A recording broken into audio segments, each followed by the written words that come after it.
Hello all. First of all, happy birthday ലാലേട്ട and thank you for this birthday treat. Jeethu Joseph എഴുതി സംവിധാനം ചെയ്ത് മോഹൻലാൽ, മീന, അൻസിബ, എസ്തർ എന്നിവരെ പ്രധാന കഥാപാത്രങ്ങൾ എത്തുന്ന ഏറ്റവും പുതിയ സിനിമയാണ് ദൃശ്യം 3. ദൃശ്യം ഫ്രാഞ്ചൈസിയിലെ മൂന്നാമത്തെ സിനിമ.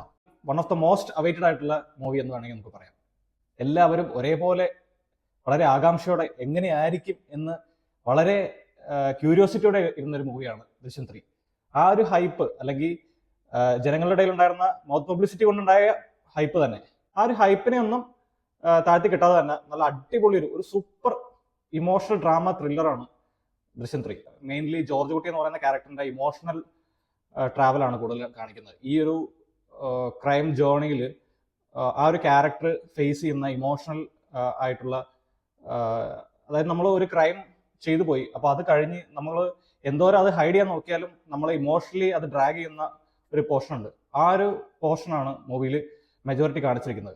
ഫസ്റ്റ് ഹാഫ് കൂടുതലായിട്ട് ജോർജ് കുട്ടി തന്നെ ആരെങ്കിലും ഫോളോ ചെയ്യുന്നുണ്ടോ, അല്ലെങ്കിൽ ഇനി ഈ ഒരു ഇഷ്യൂവിൽ എന്തെങ്കിലും കുത്തിപ്പൊക്കലുകൾ ഉണ്ടാവോ എന്ന് ഉള്ള ആ ഒരു ട്രാവലാണ് കൂടുതൽ കാണിക്കുന്നത്. സെക്കൻഡ് ഹാഫിലേക്ക്, അല്ലെങ്കിൽ ആ ഒരു തിയേറ്റർ ഇന്റർവൽ ബ്രേക്ക്, ആ ഒരു ഇന്റർവൽ ബ്രേക്ക് എന്താ പറയാ, സൂപ്പർ ഇന്റർവൽ ബ്രേക്ക് ആയിരുന്നു. അതായത് നമ്മളെ ശരിക്കും വാവ് ആക്കി നിർത്തുന്ന ഒരു ഇന്റർവൽ ബ്രേക്ക്.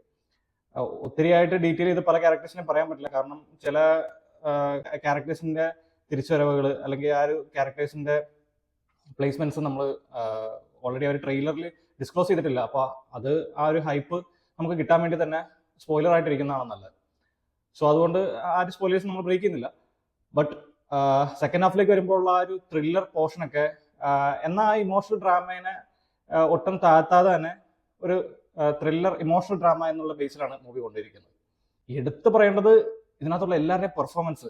അത് ലാലേട്ടൻ നമുക്കറിയാം, പക്ഷെ എന്നിരുന്നാലും ഈ ഒരു മൂവിയിൽ ഹാപ്പി ആയിട്ട് മറ്റുള്ളവരുടെ മുമ്പിൽ കാണിച്ച് എന്നാൽ ഉള്ളിൽ നീറി നിൽക്കുന്ന ആ ഒരു സീൻസ് ഒക്കെ, അല്ലെങ്കിൽ ചില സീനുകളിലൊക്കെ പഴയ ലാലേട്ടന്റെ പഴയ ലാലേട്ടനും പുതിയ ലാലേട്ടനും ഇല്ല, ബട്ട് എന്നിരുന്നാൽ പോലും നമ്മൾ വളരെ നാച്ചുറൽ ആയിട്ട് ചില സീൻസ് ഒക്കെ കൈകാര്യം ചെയ്യുന്നതൊക്കെ നമ്മൾ കാണാറുണ്ട്.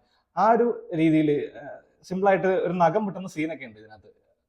അതൊക്കെ എന്ന് പറഞ്ഞു കഴിഞ്ഞാൽ നമുക്ക് ഭയങ്കര നാച്ചുറൽ ആയിട്ടുള്ള, അത് പുള്ളിക്കാരൻ്റെ ആ ഒരു എക്സ്പീരിയൻസ് അല്ലെങ്കിൽ ആ ഒരു എന്താ പറയാ, ആ ഒരു വെർസറ്റൈൽ ആക്ടിങ് സ്കില്ലാണ് അവിടെ നമുക്ക് കാണാൻ പറ്റുന്നത്. പിന്നെ സ്കോർ ചെയ്തിരിക്കുന്നത് എസ്തർ ഒരു ന്യൂജനിൽ പെടുന്ന, അല്ലെങ്കിൽ ഇപ്പോഴത്തെ ജെൻസിയിലൊക്കെ പെടുന്ന പോലത്തെ ഒരു ക്യാരക്ടർ ആണ് സ്വാഭാവികമായിട്ടും. അപ്പൊ ആ ഒരു ക്യാരക്ടറിന്റെ ഒരു ഹ്യൂമറസ് ആയിട്ടുള്ള ബിഹേവിയർ, കാര്യങ്ങൾ, അതൊക്കെ വളരെ രസമായിട്ടാണ്. ആ ഒരു കുറച്ച് രസകരമായിട്ട് ചില സീനുകൾ കൊണ്ടുവരാനായിട്ട് എസ്റ്ററിനെ സഹായിച്ചിട്ടുണ്ട്. നല്ല പെർഫോമൻസ് ആണ് എസ്റ്റർ കാഴ്ചവെക്കുന്നത്. പിന്നെ സ്റ്റോറിയിലേക്ക് വരുവാണെന്നുണ്ടെങ്കിൽ ശരിക്കും ഇതിന്റെ സ്റ്റോറിയും സ്ക്രിപ്റ്റും അത് രണ്ടും ആണ് ഈ ഒരു മൂവിയുടെ കാതൽ. അത് നമുക്ക് ഈ റിട്ടൺ ബൈ ജിത്തു ജോസഫ് എന്ന് പറയുമ്പോൾ തന്നെ നമുക്ക് അതിനകത്തൊരു ക്വാളിറ്റി നമുക്ക് എക്സ്പെക്ട് ചെയ്യാൻ പറ്റും. പുള്ളിയുടെ ഡയറക്ഷൻ മാത്രമല്ലാതെ പുള്ളി തന്നെ ചെയ്യുന്ന സ്റ്റോറീസിന് അതിൻ്റെ ഒരു പ്രത്യേക ക്വാളിറ്റി ഉണ്ടാവും.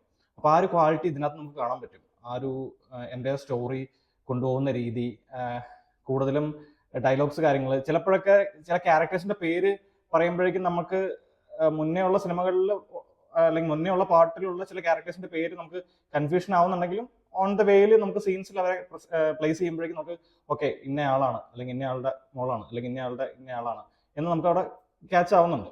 ഓൾറെഡി തേർഡ് പാർട്ട് എന്ന് പറഞ്ഞപ്പോഴേക്കും ഇപ്പൊ സത്യം പറഞ്ഞാൽ ഞാൻ ചിന്തിച്ചായിരുന്നു എങ്ങനെയായിരിക്കും തേർഡ് പാർട്ട് ഒരു കൊണ്ടുവരിക, അല്ലെങ്കിൽ എങ്ങനെയായിരിക്കും തേർഡ് പാർട്ടിയുടെ സ്റ്റോറി കൊണ്ടുപോവുക എന്നൊക്കെ.